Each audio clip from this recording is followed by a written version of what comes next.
The clock in Copper Creek struck midnight, echoing through the empty main street. Wind carried dust through broken windows and down the wooden steps of the old sheriff's hall. Inside, one candle still burned.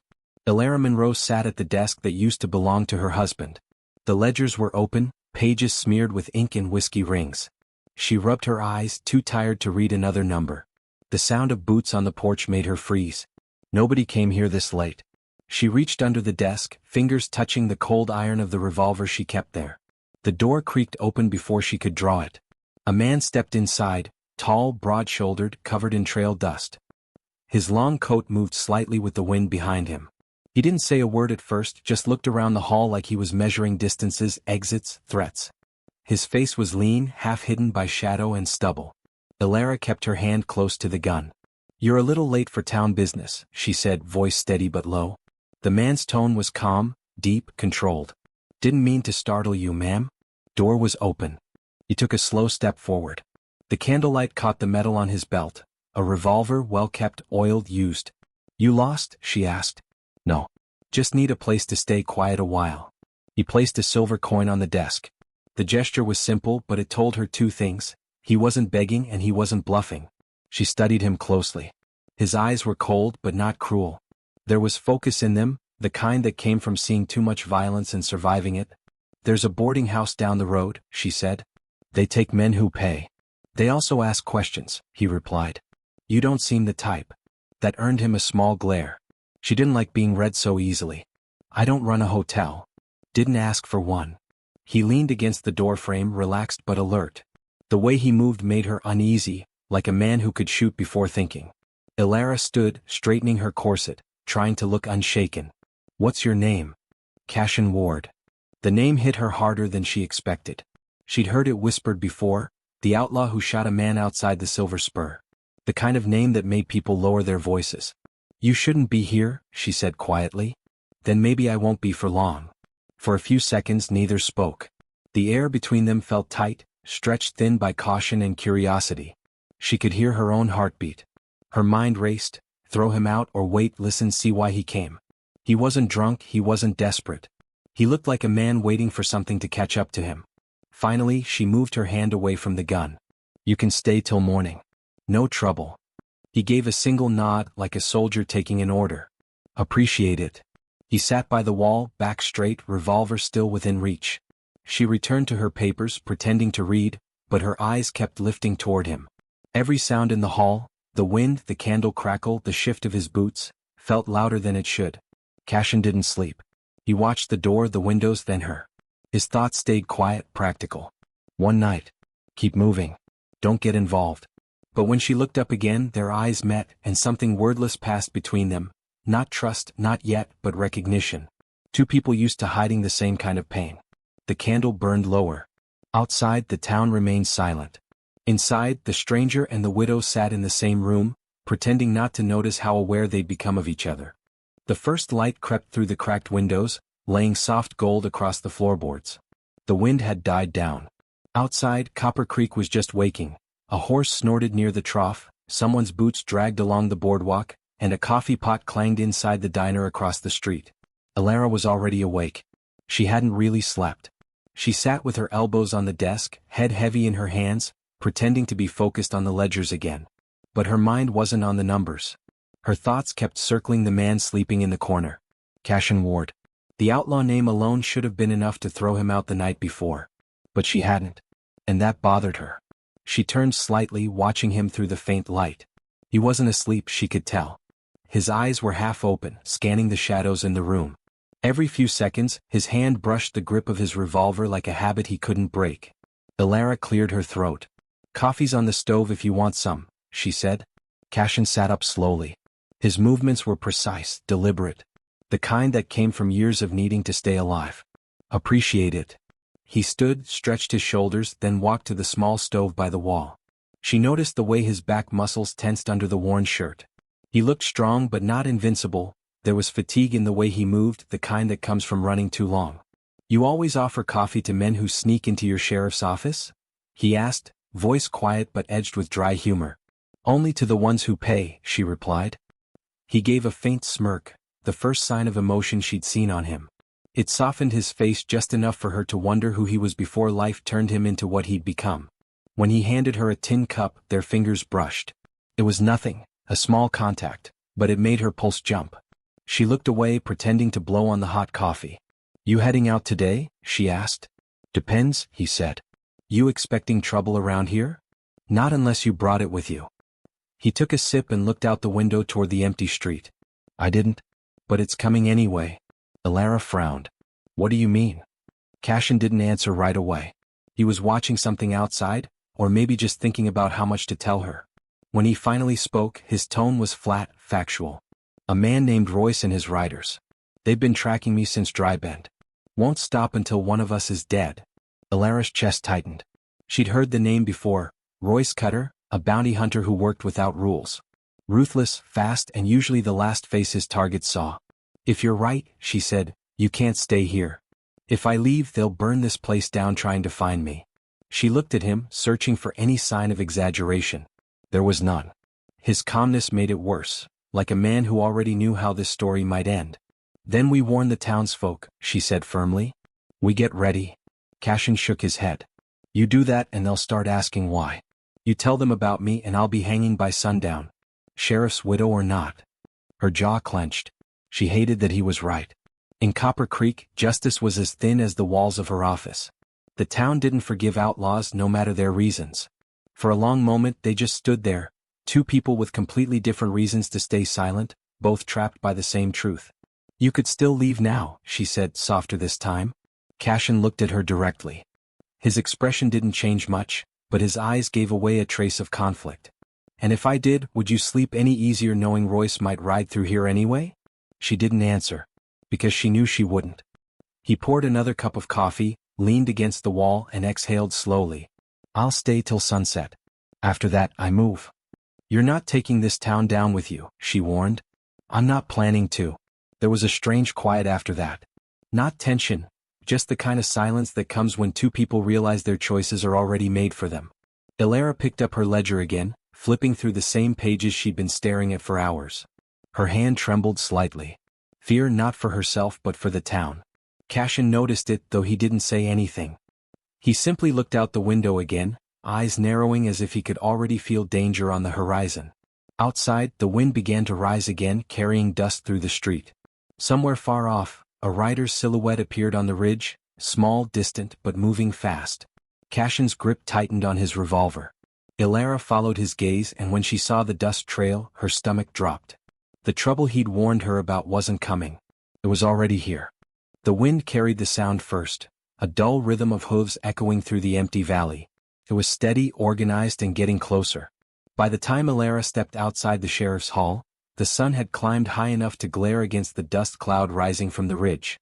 Cashin stood at the edge of the porch, revolver holstered, coat buttoned, his eyes fixed on the horizon. His jaw was tight, unreadable. "That them?" she asked. He didn't look at her. "Royce Cutter. And 4 men. Maybe 5. Elara followed his gaze. The riders moved in a wide formation, slow and deliberate.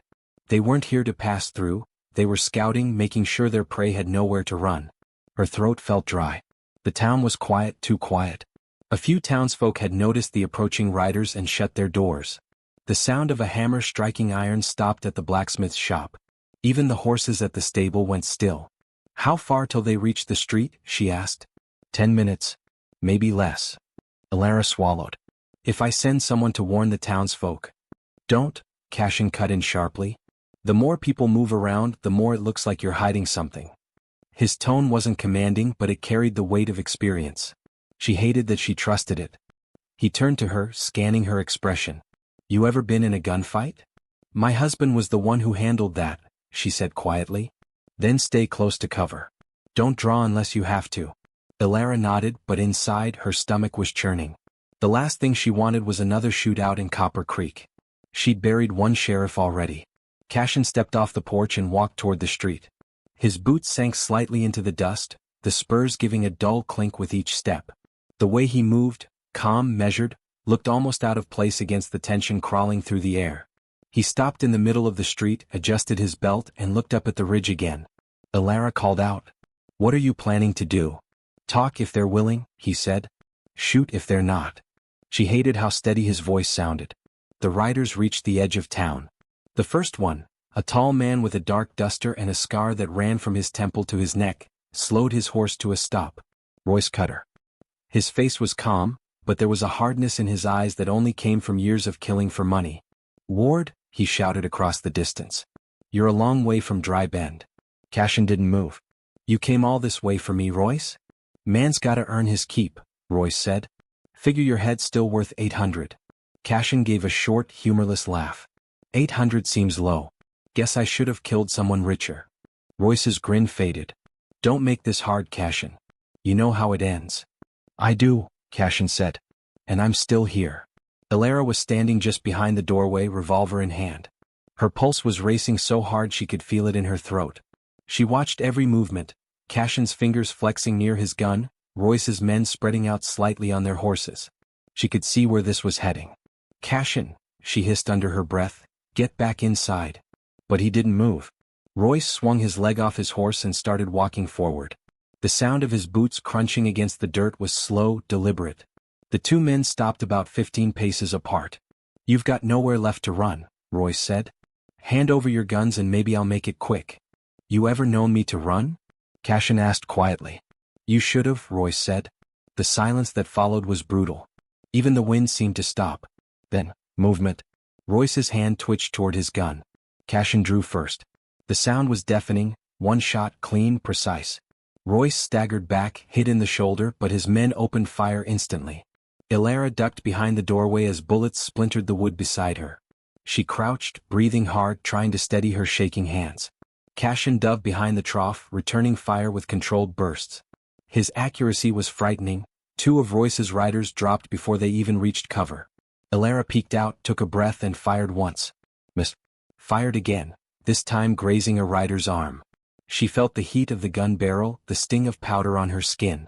Cashin looked back at her once, brief but enough to send a jolt through her chest. A silent warning, stay alive. Royce fell back toward his horse, clutching his bleeding shoulder, yelling for his men to retreat. The remaining riders pulled away fast, disappearing into the hills.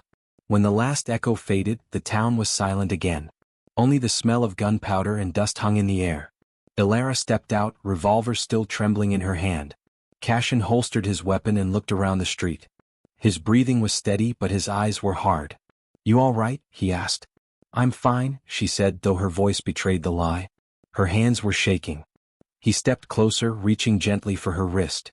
His fingers wrapped around her hand, firm but careful, lowering the gun. "You did good," he said quietly. For a moment she didn't pull away. The contact was grounding, the warmth of his touch cutting through the cold aftermath of adrenaline. She wanted to speak, but nothing came out. "They'll be back," she finally said. "I know," he replied. "And next time they won't miss." She looked up at him. There was something in his eyes she hadn't seen before, not just resolve but something softer, hidden under the surface. Gratitude maybe. Or guilt. "You should have left when you had the chance," she said. "Yeah," he muttered, turning his gaze toward the horizon. "But you'd still be standing in the street when they came." The wind picked up again, scattering dust across the bodies lying in the road. Cashin turned back toward the sheriff's hall, reloading his revolver with calm, practiced hands. Elara followed him, her heart still racing, not from fear anymore but from something else she didn't want to name. The town of Copper Creek was quiet the next morning, but the air was heavy with suspicion. Dust from the previous day's gunfight still hung in the streets. Wooden shutters were closed and the few early risers moved quickly, heads down, pretending not to notice. Elara stepped out of the sheriff's hall before sunrise, her boots crunching softly on the dry dirt. Her hands were tight around the handle of her revolver, though she didn't want to admit she had no intention of using it. The adrenaline from yesterday hadn't fully faded. Cashin stood near the stable, checking the horses. Even in the weak morning light, he looked alert, every movement deliberate. His coat was dusty, sleeves rolled to the elbows, revealing lean forearms marked by faint scars. He was calm, almost too calm. Elara studied him carefully, trying to read what he was thinking. "They won't stop," she said, keeping her voice low. "I know," Cashin replied without looking up. His fingers tightened on a strap of his saddle.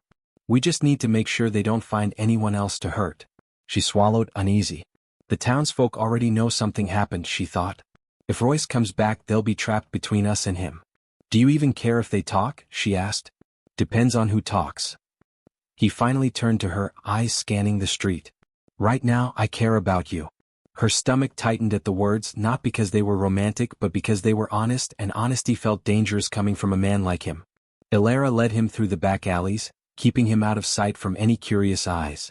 The town's whispers were already starting, snippets of conversation floating through cracked doors. Saw that stranger with Ilara yesterday. He's the one from Dry Bend, isn't he? Sheriff's widow? Why's she helping him? Each whispered accusation pressed against her chest, making her angry, defensive, and afraid all at once. She wanted to shout, explain, but she knew no explanation would be enough. You're thinking too much about them, Cashin said softly, noticing her tension. She flinched slightly at the sound of his voice, too close, unexpectedly calm. I can't not think about them, she admitted. If they find out what you did yesterday, they'll come after you, and me. Then we make it harder for them, he said, adjusting the grip on his revolver. We move quiet, we stay alert. Ilara nodded. She trusted him because she had no choice, and the fact that she did trust him scared her more than any gunfight. They slipped into the old mill behind the sheriff's hall. Cashin scanned the room, checking corners and floorboards. Dust motes floated in the slanted light coming through broken windows. You ever do anything like this before? She asked. Hide from a town? He replied dryly, crouching next to a stack of sacks. More times than I can count. She studied his face, searching for hesitation. There was none. His calm was unsettling. But it was also reassuring. He wouldn't panic, wouldn't make a mistake, and somehow that made her feel slightly safer, even in danger. What are you thinking? She asked, almost whispering. About keeping you alive. That simple statement sent heat through her chest, though she forced herself to look away. The thought of relying on him made her uneasy. She wasn't used to depending on anyone, least of all a dangerous outlaw. The day passed slowly. Copper Creek moved in shadows, people peeking through shutters, whispers following them wherever they went. Ilara tried to act normal at the saloon, wiping tables, sweeping the floor, but her mind kept drifting back to Cashin crouched in the mill, waiting ready. He doesn't flinch. He's thinking, calculating. And I'm sitting here pretending to be fine. By late afternoon she returned to the mill. Cashin was polishing his revolver, methodical and precise. She noticed the way his fingers lingered on the metal, a kind of respect he gave only to tools that mattered. They'll come back, she said quietly. They always do, he replied. Then, almost reluctantly, he added, we'll be ready.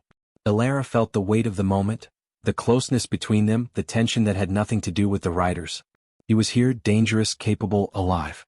And she was drawn to him despite the risk. She wanted to tell him to leave, but part of her didn't want him to. Do you ever stop? She asked. Running, I mean. He looked up, his gaze steady on hers. Not until I find a reason to. The unspoken words hung in the air. She caught herself staring and he didn't look away. For a moment, there was no need for dialogue. The danger outside and the tension inside blended into a charged silence that neither of them broke. As night fell, Copper Creek's quiet became heavier, more watchful. Shadows stretched across the streets. Ilara and Cashin moved back to the hall, alert, cautious, aware that Royce's men could return at any moment. The whisper of the wind through the cracks in the walls reminded her of everything at stake. She couldn't rely on anyone else. And yet, for the first time she realized she could rely on him. The outlaw in the corner of the mill who didn't flinch, didn't panic, and somehow made her heart race for reasons she didn't understand. The barn smelled of dust, hay, and the faint metallic tang of old nails. Moonlight spilled through the gaps in the wooden walls, cutting slats of silver across the floor. Ilara's boots made soft sounds against the boards as she slipped through the doorway, careful not to alert anyone in the quiet town outside. Cashin was already there, sitting on a stack of hay bales, revolver leaning against the wall beside him. He looked up as she entered, his eyes catching the moonlight and holding hers for a moment longer than necessary. You shouldn't be out here, he said, voice calm but firm. Neither should you, she replied, setting her boots down beside the hay. Her hands were tucked into her sleeves, fidgeting with the edge of her corset. He observed her carefully. Her movements were controlled, precise, but the tremor in her fingers betrayed her nerves. He knew she wasn't afraid of him, she was afraid of the consequences, of the town, of being caught in something she couldn't explain. Why come? He asked. Because I'm not staying behind while you deal with Royce, she said. Her voice was low, steady, but there was tension beneath it. I can't just wait. He nodded once. He understood. That same stubborn streak had gotten him into trouble more times than he could count. "Sit," he said, gesturing to the hay beside him. Elara hesitated. The space was small. Their knees almost touched. She finally lowered herself carefully, keeping her hands in her lap. Cashin studied her, trying not to overstep, but the proximity made it impossible to ignore the subtle shift between them.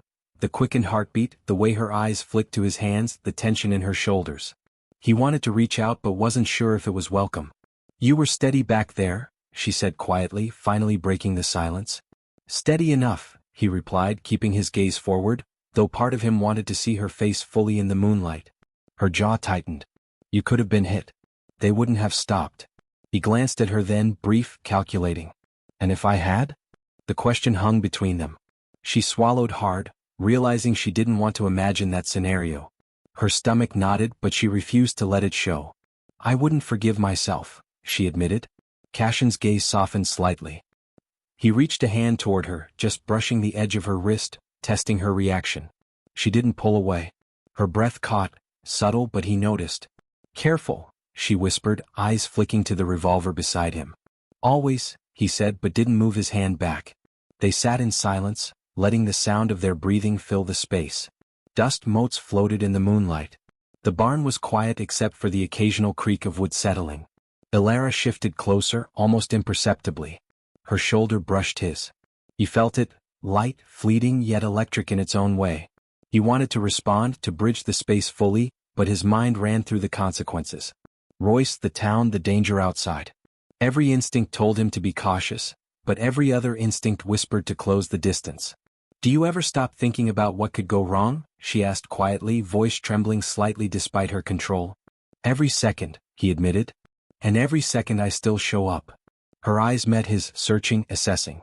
She saw the honesty, the restraint, and the tension barely contained in his muscles.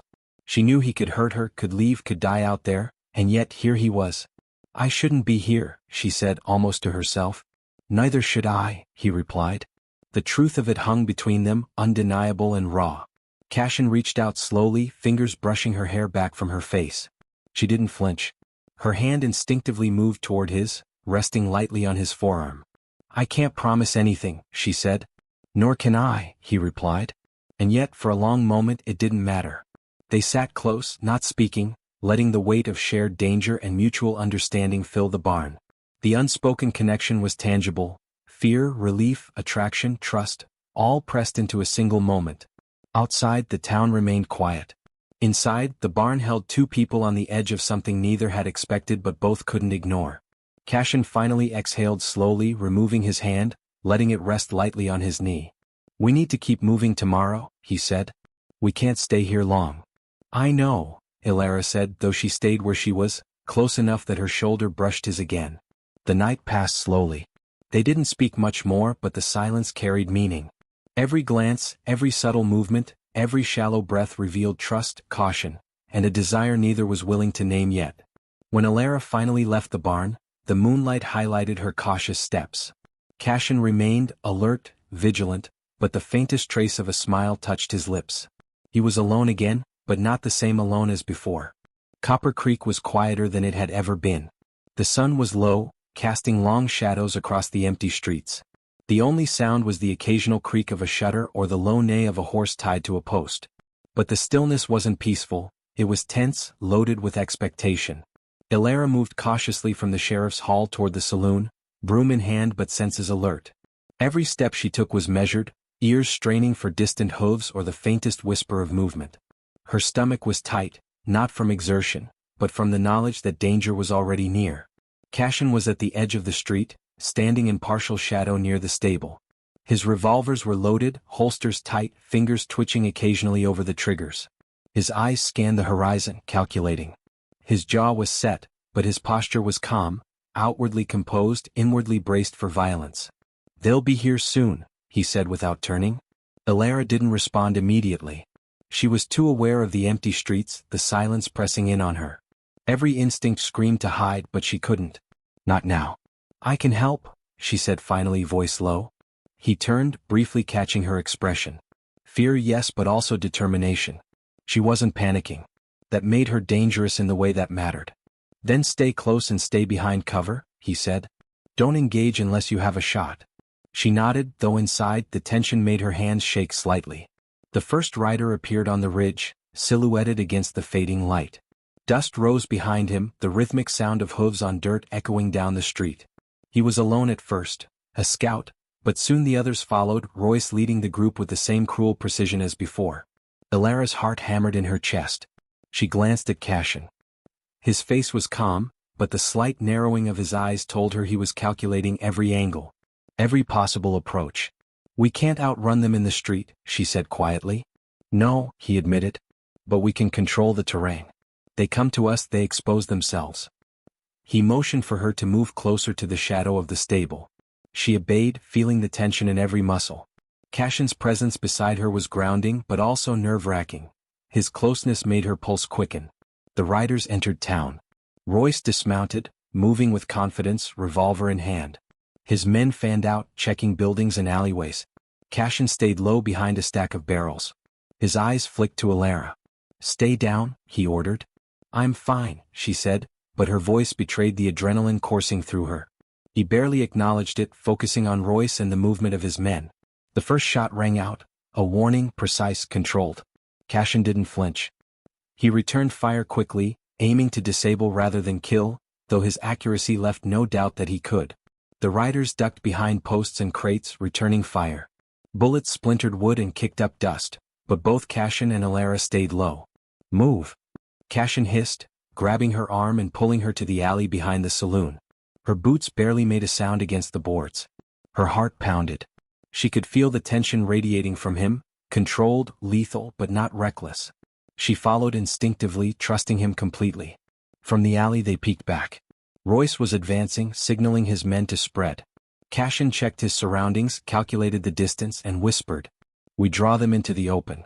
Give them a target, then make them regret it." "And the townsfolk?" Ilara asked. "They'll stay hidden. If they don't, I'll make sure they do." The confrontation escalated quickly.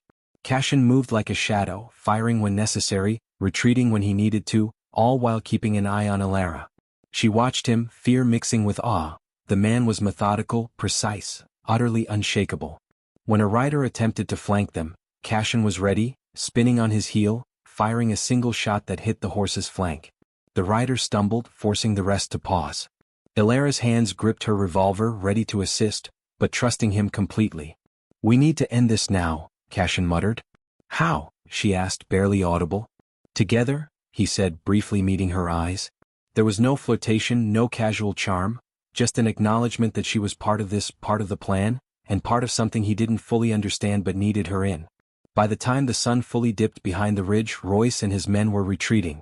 Cashin didn't celebrate. He stayed alert, scanning the horizon, breathing controlled but heavy. Ilara exhaled, leaning against the wall of the alley. Her hands were shaking, her mind racing, but she felt a strange pull toward him. Relief and adrenaline and something else, something she hadn't admitted even to herself, made her pulse quicken. Cashin came to stand beside her, revolver still ready. He looked down at her briefly but didn't speak. The silence was enough. His presence alone conveyed acknowledgement, respect, and an unspoken bond forged in danger. "You held your own?" he said finally. "Barely," she admitted. He gave the faintest nod, not letting himself relax fully. Royce might be gone for now, but the danger wasn't finished. And yet, in that quiet alley after the battle and the adrenaline, she felt closer to him than anyone else in town, alive, aware, and strangely connected. The night air hung heavy over Copper Creek, carrying the faint smell of smoke from last week's saloon fire and the ever-present dust of the streets. The town itself was quiet, but inside the barn behind the sheriff's hall, every sound felt amplified. Boards creaked under their weight, hay rustled as they moved, and the occasional gust rattled the wooden walls. Ilara crouched behind a stack of hay bales, revolver in hand, her breath shallow. Every instinct screamed alert. Even though Royce's men hadn't returned yet, she knew they could be back any minute. Her muscles were tense, every sense sharp. Cashin was nearby, moving with measured precision. He checked the far side of the barn first, then returned to the center. Every step, every glance was careful, deliberate. He wasn't reckless, but he was ready. The presence of danger sharpened him in a way that made her heart race. "They could be here any second," she whispered. "I know," he replied, his voice calm but carrying the weight of awareness. She looked at him, trying to read him. His jaw was tight, eyes scanning the barn, fingers flexing near the triggers of his revolvers. He was alert, controlled, capable, yet she saw a flicker of something else in his gaze, something softer, almost protective. "You're always like this?" she asked, keeping her voice low. "Always ready," he said, glancing at her. "But right now, I'm also making sure you're safe." Her stomach tightened. She wanted to protest, to remind him she could handle herself, but the honesty in his tone made her pause. She realized she wasn't just trusting him with her safety, she was relying on him in a way she hadn't expected. The barn door rattled and both of them tensed instantly. Shadows flickered on the walls as the wind pushed the boards. Cashin's hand hovered near his revolver. Ilara's heart pounded. She held her own gun tighter, knuckles white. "It's just the wind," Cashin muttered, though his eyes didn't leave the doorway. "You can't be sure," she said, voice trembling slightly. He gave her a brief, reassuring glance.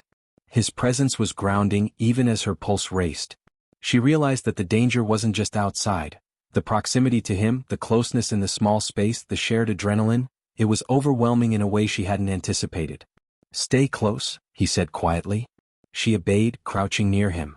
Their knees brushed lightly, an almost imperceptible contact that sent a jolt through her. She tried to focus on the outside threat, on Royce, on staying alert, but the heat of proximity and the rapid beating of her own heart made it difficult. They moved through the barn silently, checking corners, stacking hay to create barricades. Every movement was deliberate. They communicated with subtle gestures, a nod, a glance, a finger pointing toward a shadow. At one point, Ilara tripped over a loose bale. Cashin caught her by the arm instinctively, holding her steady. She froze, heart racing, looking at him. "Careful," he said softly.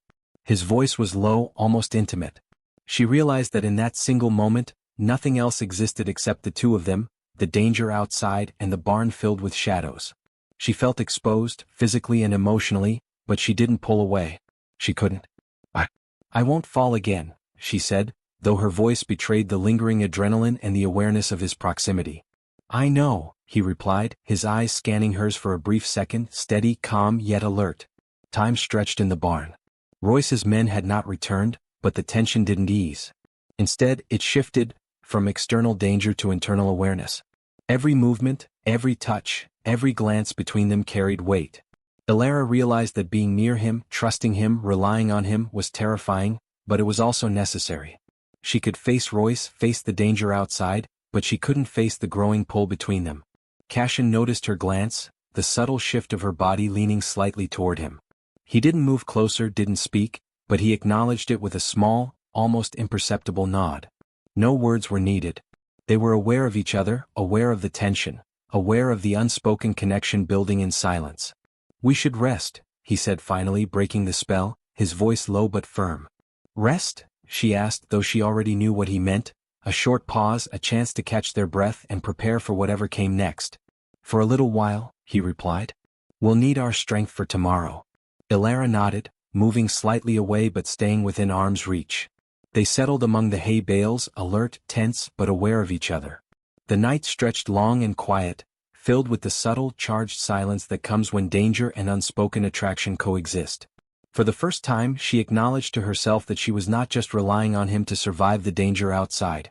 She was drawn to him, and there was no turning back. The first light of dawn crept over the ridges surrounding Copper Creek, casting the town in a harsh, pale glare.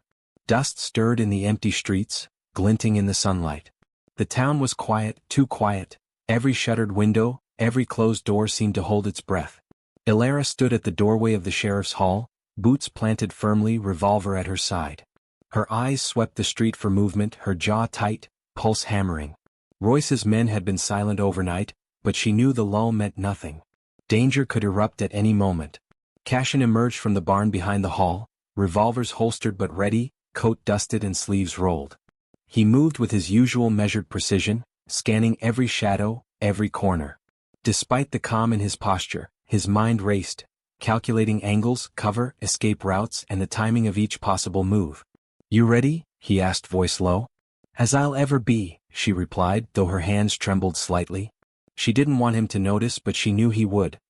He caught the subtle shift in her weight, the tightening of her jaw, and allowed himself a brief nod. They didn't need words. The tension between them said everything. The first sign of movement came from the ridge, dust clouds rising as Royce and his remaining men descended. They were mounted, deliberate and cold. Royce's scarred face was visible in the light, eyes narrowed and fixed on Cashin. "This ends today, Ward," Royce shouted, voice carrying across the street. Cashin's jaw tightened. His mind ran through options, assessing every possible outcome, every risk to Alara.